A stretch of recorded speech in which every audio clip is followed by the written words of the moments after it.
बहुत बहुत धन्यवाद। आइए हम सचेतन के विचार के सत्र में आपका स्वागत करते हैं। हम लोग चर्चा कर रहे थे चेतना की जागृति के बारे में। जो हमारा कॉन्शियस लेवल है, जो हमारा अवेयरनेस का लेवल है, किसी चीज़ की जागरूकता के प्रति जो लेवल है, उसमें हमने बहुत सारे आयाम देखे। आत्मनिरीक्षण के बारे में, साक्षी भाव होने के बारे में, विवेक पूर्ण होने के बारे में। आज हम बात करेंगे ध्यान और मनन का। अगर हम प्रज्ञा के बारे में बात करते हैं कि हमें एक प्रखर प्रज्ञा, एक अच्छी दृष्टिकोण, एक अच्छा सोचने का तरीका, एक अच्छा ज्ञान, एक अच्छा अनुभव हमें मिले, जो हमारा खुद का हो।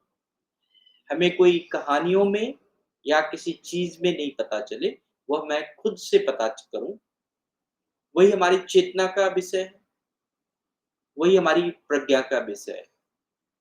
प्रज्ञा सिर्फ ज्ञान नहीं है, बल्कि एक आत्मिक अनुभव भी है। प्रज्ञा को कहें तो ये ज्ञान से भी आगे है और अनुभव की ओर ले जाता है आपको। प्रज्ञा का अर्थ सिर्फ पढ़ाया-लिखाया हुआ ज्ञान नहीं है कि किताब में पढ़े या किसी से सुने हुआ ज्ञान नहीं, हमारे खुद का ज्ञान।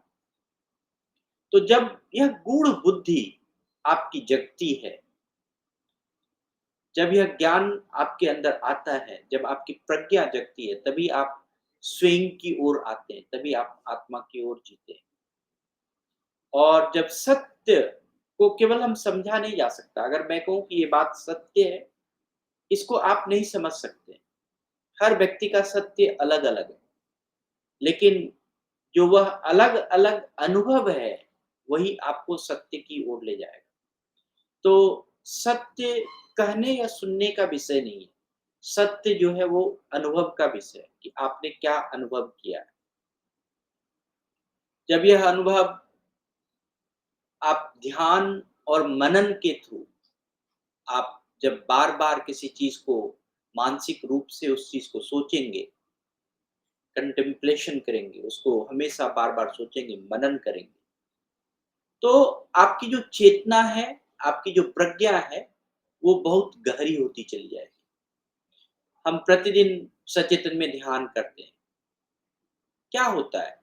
अगर आप देखें, तो आपके मन की चंचलता रुक जाती है, विचार शांत होते हैं और उसी शांति में आपके अंदर एक आत्मिक चेतना प्रकट होती है।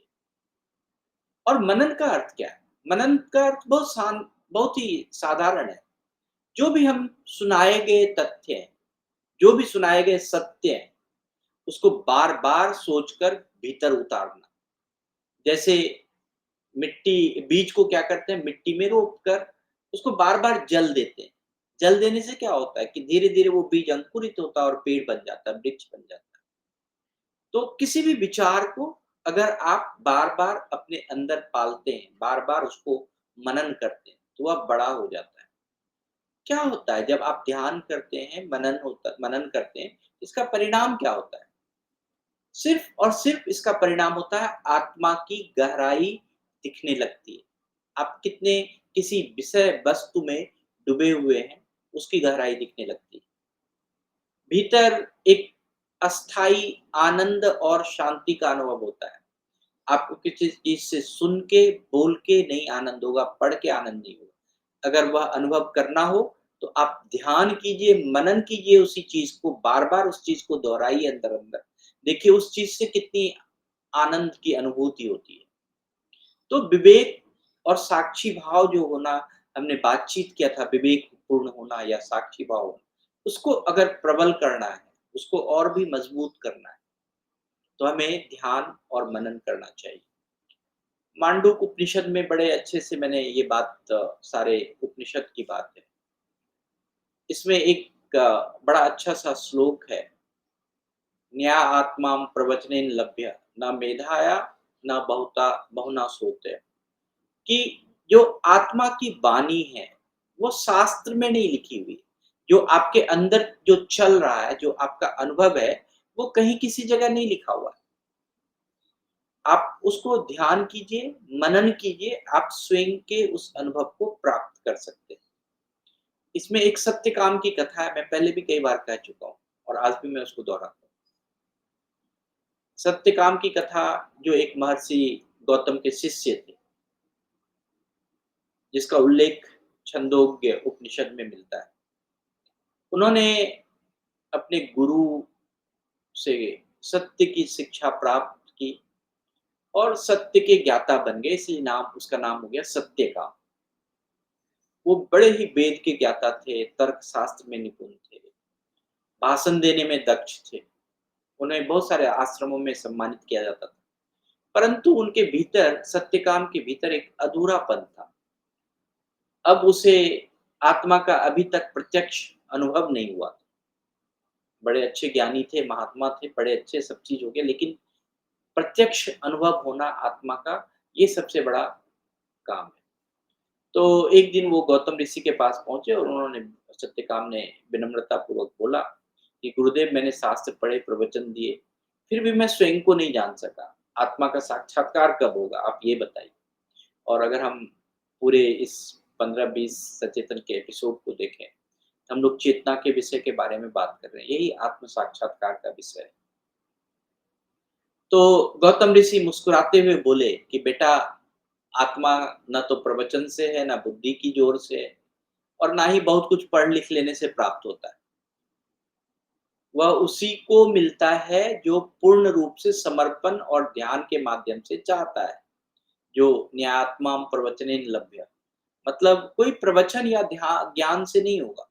अगर आप बड़े ही ध्यानपूर्वक समर्पण से मनन करेंगे, तो आपको स्वयं की आत्मा से आपका साक्षात्कार हो सकता है। सत्यकाम मौन हो गया और वह जंगल चला गया। एक कुटिया बनाई और प्रश्न नहीं, ध्यान कुछ भी नहीं, ना बोलना, ना कुछ भी करना। उन्होंने ध्यान करना शुरू किया। बहुत दिन बीत गए, महीनों बीत गए, ऋतुएँ बदलती रही। उसने ना प्रवचन दिया था, ना शास्त्र पढ़े थे। केवल वो अंतर की शांति में स्थित रहा। अगर आप यही भी देखेंगे तो भगवान बुद्ध के बारे में भी यही कहा एक कहानी। तो एक दिन ध्यान में बैठा हुआ था, वह भीतर एक उनको एक प्रकाश का अनुभव हुआ और कोई शब्द नहीं था, कोई तर्क नहीं था, केवल एक निर्विकल्प अनुभूति थी। मैं वही हूँ, मैं जो हूँ वही हूँ और वह था वही, मैं वही हूँ। इस वाक्य भी है, अहं ब्रह्मास्मि। और उसी क्षण उनको आत्मा का बोध हुआ। वह जान गया कि वह जो खोज रहा था, वह उसके भीतर ही सदा विद्यमान था। तो सच्चा आत्मज्ञान शब्द में नहीं है, अनुभव से होता है और वह बुद्धि में भी नहीं है। वह पूर्ण समर्पण, या आप मनन करें या ध्यान करें, उसी में प्रकट होता है। और यह जो आत्मा के विषय में बात कर रहे हैं, चेतना के विषय में बात कर रहे हैं, कोई भी यह प्रवचन से नहीं बात हो सकता, आप नहीं सीख सकते इसको, हमारे बोलने से नहीं सीख सकते। ना आप बहुत सारा पढ़ाई करके भी सीख सकते हैं, ना ही आप अपने बुद्धि की चतुरता से सीख सकते हैं। इसको सिर्फ़ और सिर्फ़ सच्चे मन से आप प्राप्त कर सकते हैं और इसको आप सिर्फ़ और सिर्फ़ सच्चे मन से प्राप्त कर सकते हैं। भक्ति और समर्पण का प्रयास कीजिए। आप ज़रूर अपने चेतना में, अपने प्रज्ञा में प्रखर होएँगे और ज़रूर आपको आत्मज्ञान होगा। हम आज जो बात किए हैं, आत्मा को जानने के लिए आपको सिर्फ़ और सिर्फ़ ध्यान और मनन चाहिए और साक्षी भाव होना। आप किसी चीज़ में डूबिए मत, सिर्फ़ उसको बाहर से देखने की कोशिश कीजिए। आत्मा को वही अनुभव कर सकता है जो अपने भीतर उतरने का साहस करता है। सिंपल सी बात है कि अगर आपके अंदर, स्वयं के अंदर हम झाँक कर देख सकते हैं, हम ज़रूर उस आत्मा का भी अनुभव कर सकते हैं जो हमारे अंदर है, जो ब्रह्मा के रूप में है, ब्रह्म के रूप में है, जो ईश्वर के रूप में है। तो आज के जो विचार का सार है, वो यही है कि शब्दों में नहीं है कुछ भी, अनुभव में है। आप जिस चीज़ को अनुभव कर सकते हैं, फ़ील कर सकते हैं, जिस चीज़ को आप अंतर्भाव से महसूस कर सकते हैं, वही आप हैं, वही आपका आत्मा है। और कोई भी चीज़, ये विचार या प्रवचन या कोई चीज़ सुनना, पढ़ना, ये शुरुआत हो सकता है। ये उस ज्ञान के लिए प्रारंभिक अवस्था है जो कि आपको कोई रास्ता बता रहा हो। लेकिन पूर्णतः जो है ध्यान और आत्मचिंतन में ही पूर्णता है। तो आपको हम यही कहेंगे कि आप अपने ध्यान और मनन से ज़रूर आप अपने अंदर को झाँकें। आज के लिए इतना ही। बहुत-बहुत धन्यवाद आप सभी का। बहुत-बहुत आभार। अगर आपके मन में कोई प्रश्न है